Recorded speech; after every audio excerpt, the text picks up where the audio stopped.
wacho ni Rigathi Gachagua wacho ni jomlima ema nomiyo Ruto loch. Ting'en adieri mar wach en ni Ruto ne self made.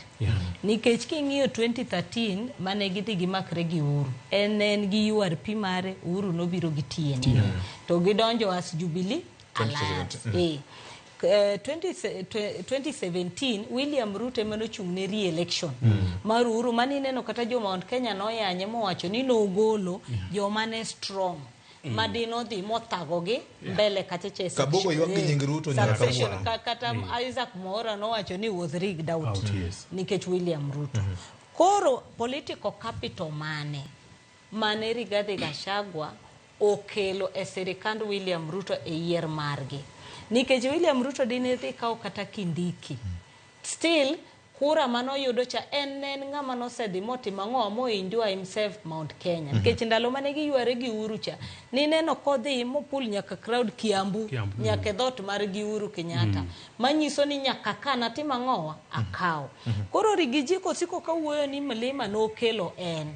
To magi gik moko mano ineno kowacho ni okunyo bur momoke i bur cha. Nikech gima wacho no oneno ng'ama ni e fiction maonge reality. Nikech kanyo dino wacho ni an kana biro Mount Kenya mae kaka nako list jo Mount Kenya region tamiyo William Ruto. Omiyo sani ko gine tema ni joko wacho wach siasa mar running mate gi candidate kapimre equal measure.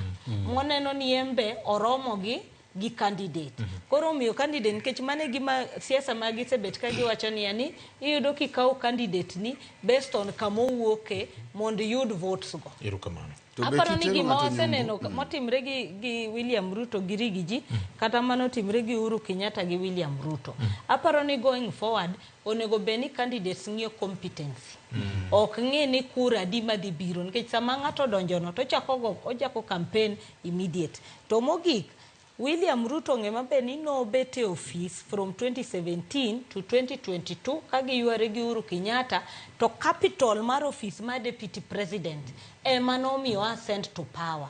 Omiyo ka Rigiji ochako the same ting'ado tiende chon mondo mi 3 years gi kowuok e street mar Kenya kae kata kodhi mulima modhieno 3 years is a long time in Kenyan politics.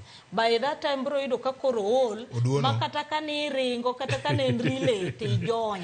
Koro mano bro yudo kata kane sani en gi mulima 3 years from now William Probet kotimango oduoge mlima ki. Erokamano. Sine Jay Bonyo dibed ni kalore koda ote manyocha gol kod office mar ODPP. E wach mar